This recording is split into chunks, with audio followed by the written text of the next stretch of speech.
But in terms of actually beginning now to ease the sanctions pressure, I think it's way premature. The United States is saying, fine, we'll be providing incentives, but we really can't go beyond symbols.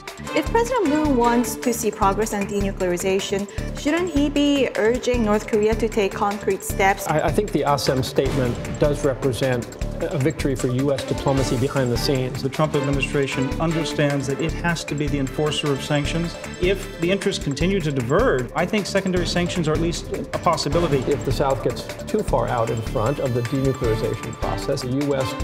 pulls on the South Koreans, tries to increase pressure on the North to move. From the Voice of America, this is Washington Talk. Hello and welcome to Washington Talk. I'm In Jung Cho. South Korean President Moon Jae-in this week focused his efforts on persuading European leaders to relax sanctions on North Korea. This comes at a time when the U.S. is urging countries to maintain pressure on North Korea. Should Seoul be promoting sanctions relief at this time? 국제사회가 주어가면서 북한이 빠르게 비핵화를 할 수 있도록 이끌어내야 한다고 생각합니다.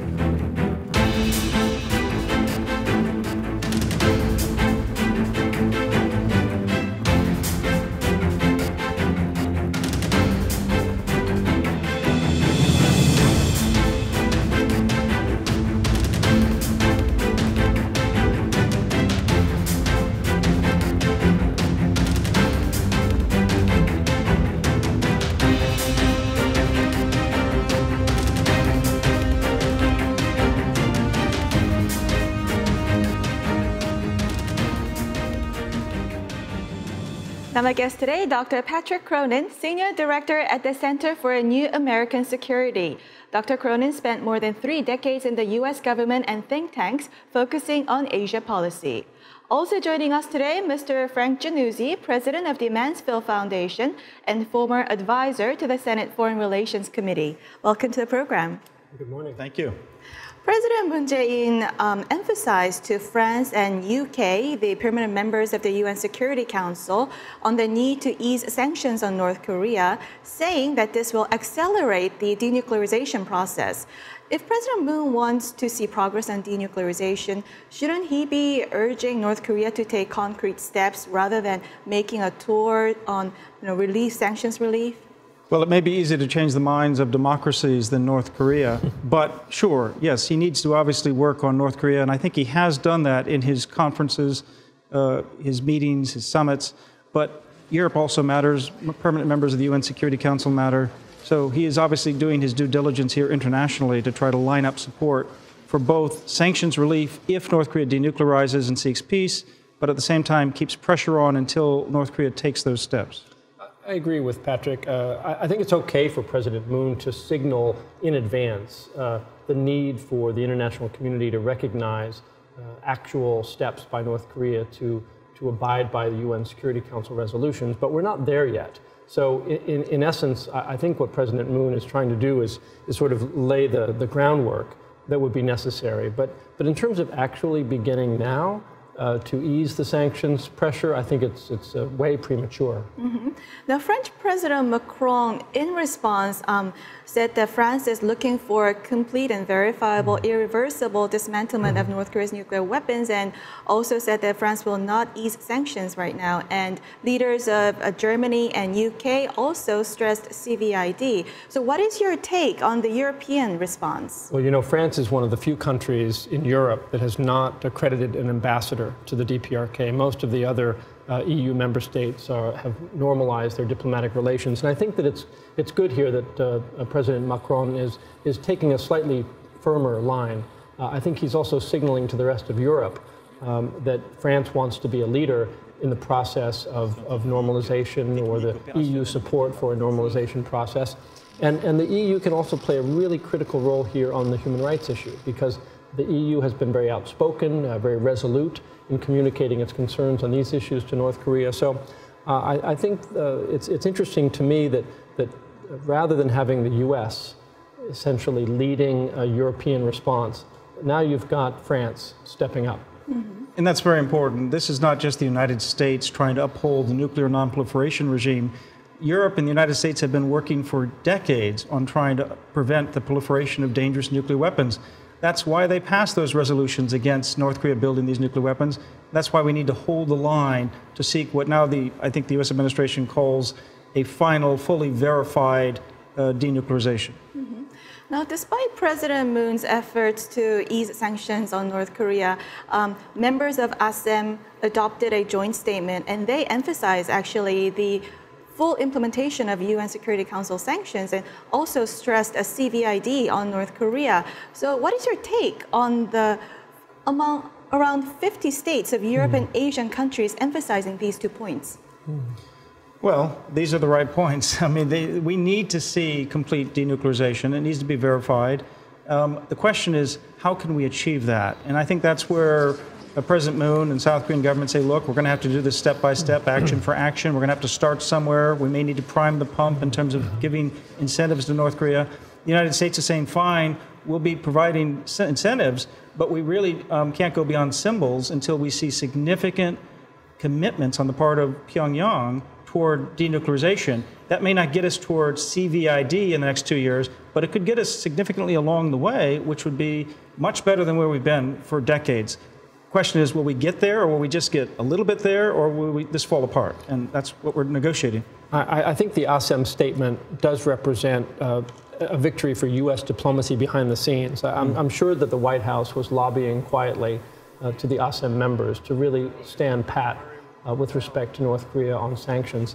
However, I'm a little bit worried that there's a growing gap between the rhetoric of the international community on sanctions and the reality. The reality is that the sanctions regime is weakening. Enforcement is weakening, especially the Chinese. So I think it's good that ASEM has reiterated their strong support for the sanctions regime until the North Koreans respond concretely. On the sanctions enforcement, U.S. Treasury called South Korean banks and urged to comply with sanctions on North Korea and warned secondary sanctions against them. What is the message, and can the United States really sanction an ally? Well, we can, but I don't think we will. I mean, this is a shot across the bow, and I think it would be extremely unlikely that the United States would imperil our economic relationship with South Korea because of some technical violations of a sanctions regime by some South Korean banks. I take a little harder line view on this issue in terms of the Trump administration understands that it has to be the enforcer of sanctions. If it doesn't lead, then nobody will follow. And so, yeah, it is a shot across the bow, but I think if the interests continue to diverge and if South Korea tries to outpace on the inter-Korean relationship what we're doing on denuclearization with North Korea, I think secondary sanctions are at least a possibility. I don't think they could be drastic, but they would be, they'd go further down this road if they have to. And if the denuclearization talks don't go well, would we expect a massive secondary sanctions on facilitators of North Korea? Again, I think this will be kind of laddering up, ratcheting up the pressure, not drastic overnight, but there will be some dramatic symbolism to even sanctioning an ally's banks or the Bank of China. And I think that will send shudder waves around the region, and people will want to realign and see if they can't put more pressure on North Korea. Now, North Korea and South Korea has been increasingly asking for easing of sanctions recently, and not so much end-of-war declaration. So do you think North Korea has changed its strategy to what to ask for at this moment? I don't know what Patrick thinks. They've always wanted both. They've always wanted some political symbolism and then something they can eat. And I think that the balance is shifting a little bit. I think you're right, Yoon Jong. No, I agree. So really you're left debating what's the order of things. And so some would say that the North Koreans are very serious about the order in which the Singapore summit listed peace first before denuclearization, and that President Trump allegedly gave Chairman Kim an assurance that he would allow an end-of-war declaration this year. And if he thinks that he already has that agreement in his pocket, let's move on to step 2. You want denuclearization, America? What are you going to pay me for Yongbyon? What are you going to pay me for this? And he's market testing how much he can get in sanctions relief and other support if he takes those steps. And that's what I think the negotiation behind the scene is partly about.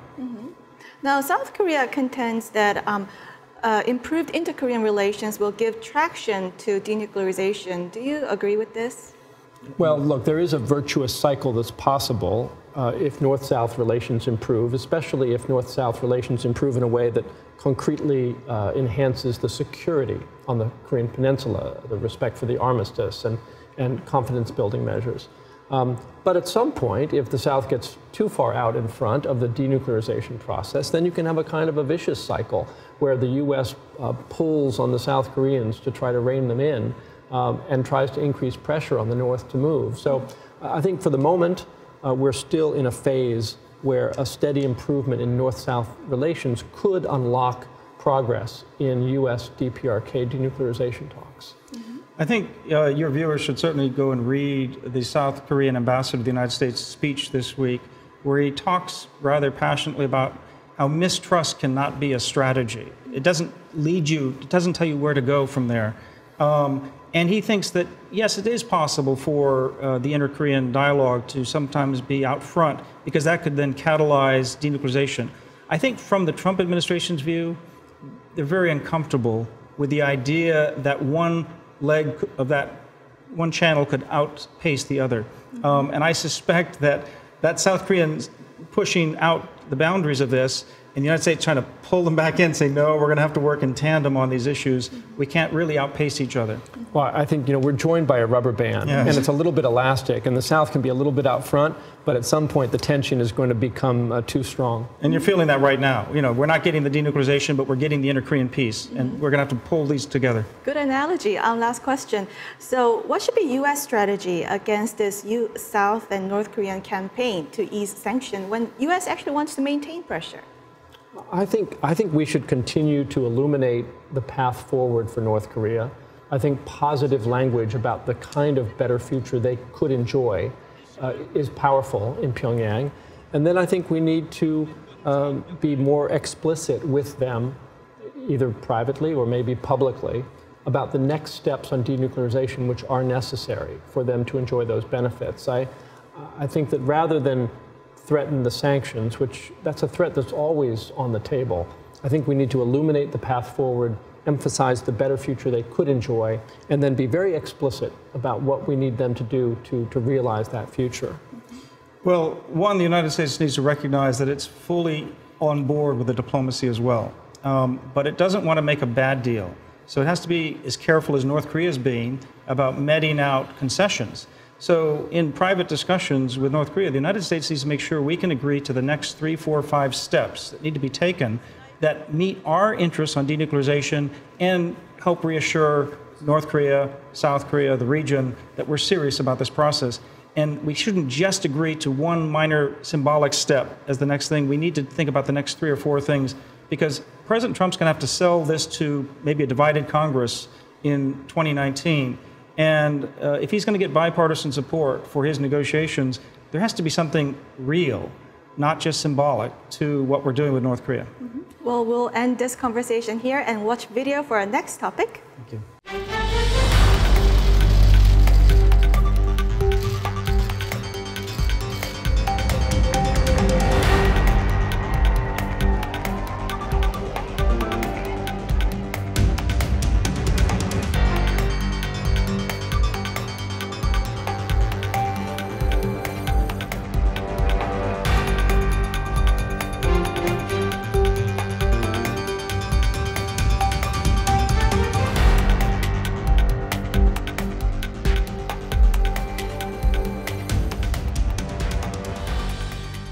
Pope Francis received an invitation to visit North Korea relayed by South Korean President Moon Jae-in. The Pope responded he would consider a visit if he received an official invitation.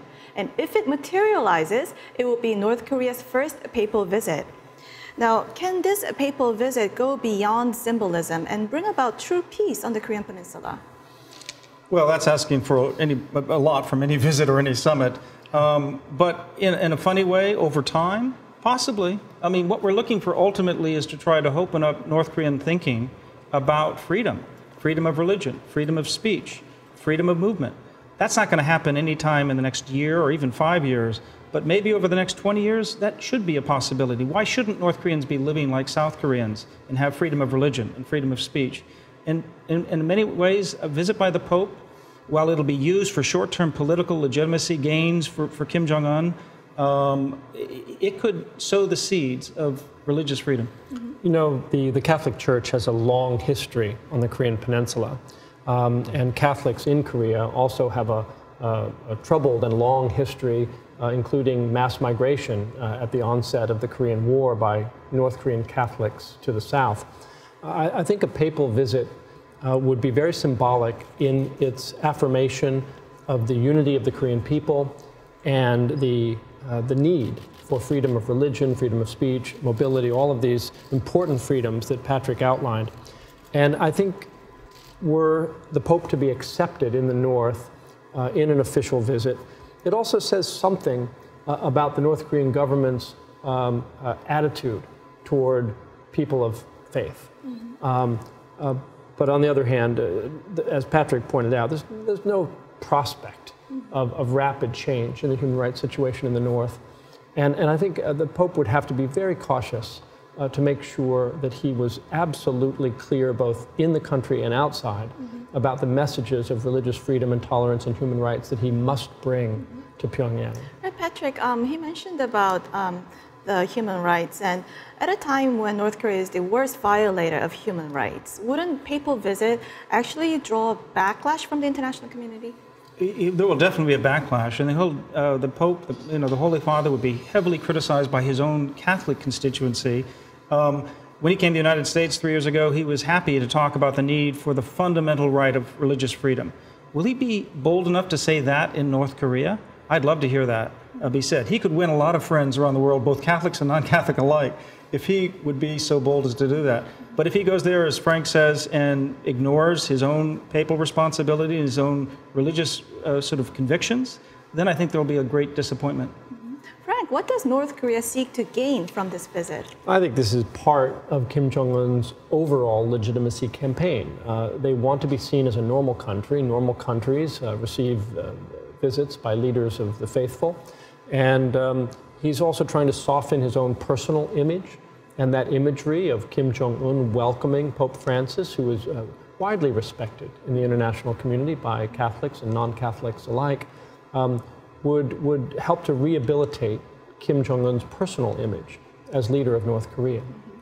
Pope Francis has visited Myanmar and Colombia before, but Pope visiting these conflict areas, does this really lead to a real resolution on the issues? Definitely. No, it doesn't, of course. But then why would we expect one meeting to do that? What he's trying to do is to lend some support to a peace process that South Korean president is leading on, that the rest of the world is interested in supporting. President Trump is interested in supporting. So the Pope here is supporting and seeing himself potentially as supporting a peace process that could bring peace to the world. That's not a bad thing in and of itself. But why should his visit be asked to change and transform North Korea and the tyranny that they've been living under since the beginning of the Kim regime? That's too much to ask. Yeah, no, exactly. His visit's no more likely to catalyze those changes than Trump's visit or Moon's visit or anyone else's visit. Well, we'll wrap it up here and move on to our next segment. Now time for the photo moment, time to look at an interesting North Korea picture. Today we have a photo of a draft design for South Korea's new passport, which is drawing controversy in the country. The color of the passport will change from dark green to deep blue color, and critics say the new passport reminds them of the North Korean passport, which is also deep blue. South Korea will begin issuing new passports from 2020. Frank?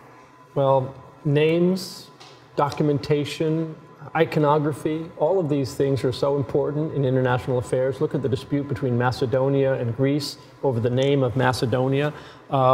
So these things matter, and I hope that the South Koreans have carefully thought through the positive and negative implications of adopting symbolism. I think the goal is clearly to promote a concept of unity. Patrick? And we've seen this in the Pyeongchang Olympics, and we've seen it in every step that the Moon administration has taken.